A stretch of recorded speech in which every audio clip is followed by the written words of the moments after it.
Gibbons, ayaw ibigay, alam na malakas. Martin, hiling ko makalaban si Casimiro. Ito ang pag-usapan natin. Pero bago ang lahat, pakisubscribe po ng channel ko. Huwag niyo na rin kalimutan i-click ang notification bell para lagi kayong una sa balita. Pag-usapan nga po natin mga kaboxing, nagbigay komento itong si Terence Bud Crawford sa mga hindi naniwala sa kanya nang makalaban niya si Canelo Alvarez. Ayon sa kanya ay maraming tao ang patuloy na hindi naniniwala sa kanyang kakayahan. Yung imposible ay naging posible nang talunin niya si Alvarez at ang tao na mismo ang nakasaksi nito at maging 3 division undisputed champion na siya ngayon. Samantalang pinuri naman ang CEO ng Top Rank Promotion na si Bob Arum itong si Japanese Monster Naoya Inoue matapos talunin si Murodjon Akhmadaliev.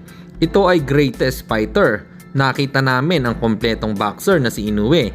Hindi hamak na isang mahusay na puncher, kundi mahusay sa diskarte at mahusay din ang footwork. Kaya ito ang tunay na all-time greats have, banggit ito ni Bob Arum.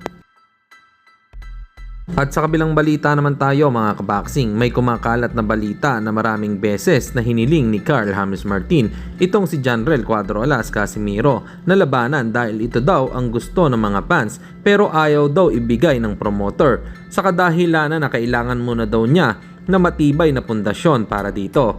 Kaya mag-focus na lang muna siya sa darating niyang laban ngayong October. Darating din daw yung araw na maibibigay yung hiling niyang laban kay Casimiro. Alam din kasi ng dating promoter ni Casimiro na si Sean Gibbons kung gaano kalakas si Cuadro Alas kaya ayaw pa nitong ibigay. Para sa inyo mga kaboxing, ano pong masasabi niyo dito? Comment lang kayo sa ibaba. Hanggang dito na lang muna ang ating balita. Dito na lang ang aking boxing news report. Babu!